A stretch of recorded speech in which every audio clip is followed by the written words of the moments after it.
nous trouvons à la Cabane de Grimm à Houdan, une chocolaterie en pleine préparation des fêtes de Pâques. Et pour en parler avec nous, Cécile Lefrançois, bonjour. Bonjour, Alors bienvenue. j'imagine qu'en ce moment vous tournez à plein régime pour préparer ces fêtes. Comment ça se passe? Ces fêtes de Pâques se préparent en général très tôt après Noël, parce que Pâques est un grand événement pour nous les chocolatiers dans l'année. C'est le deuxième, pour être très honnête, donc ça représente 20% de notre activité à peu près. Et du coup, il ne faut pas faiblir, sortie de Noël, effectivement, on s'attaque à Pâques, au prototype et puis ensuite à la production. Voilà. Si ça vous dit, je propose qu'on aille voir ce que vous nous proposez. Eh ben, avec plaisir. Donc, cette année, comme tous les ans d'ailleurs, on essaye de définir un thème qui sorte un petit peu des sentiers battus, de la cloche, des lapins et des poules. Cette année, on a choisi Aladdin comme thème.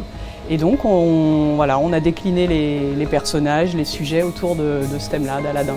Eh bien, c'est parti alors.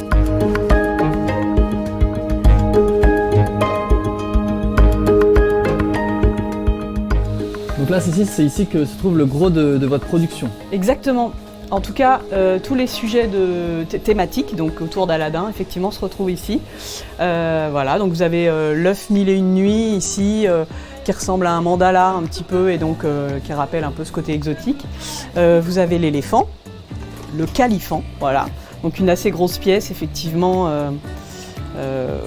Voilà. Et puis, si je vois le singe, voilà, Abou, le petit Abou, le génie, le perroquet, Yago. Le perroquet aussi, la voilà, lampe. Exactement, la lampe merveilleuse. Voilà, vous avez le tapis volant avec son petit dromadaire. Et donc qu'est-ce qui fonctionne? Quelle est la tendance un peu en ce moment pour Pâques? Alors la tendance cette année, c'est vrai que on est un petit peu moins sur les sujets classiques. Et vraiment, il y a un engouement sur ces sujets un peu originaux, un peu exotiques, voilà, qui rappellent le voyage. Je pense que les gens en ont besoin et donc ils se tournent beaucoup vers ces sujets-là. Et il y a une pièce maîtresse à cette collection. Exactement, oui. Qui se trouve juste ici, je crois. Exactement. La caverne aux merveilles, la caverne d'Aladin. La caverne dans laquelle Aladin a trouvé sa petite lampe merveilleuse et le génie qui lui est associé.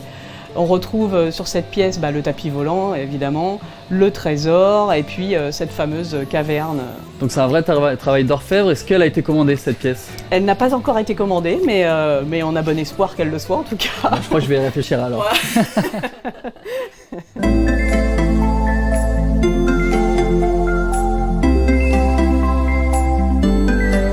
Et donc on se trouve juste devant le laboratoire. Oui, tout à fait. On a la chance ici d'avoir le laboratoire complètement lié, en lien avec la boutique en tout cas. Et donc un retour client direct, un échange entre vraiment la production et la boutique. C'est ça qui est intéressant ici.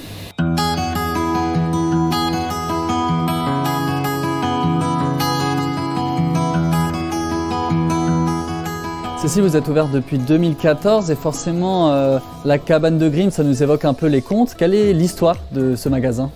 Alors moi je suis une grande enfant, je suis restée grande enfant en tout cas, passionnée des contes pour enfants et notamment des contes des frères Grimm.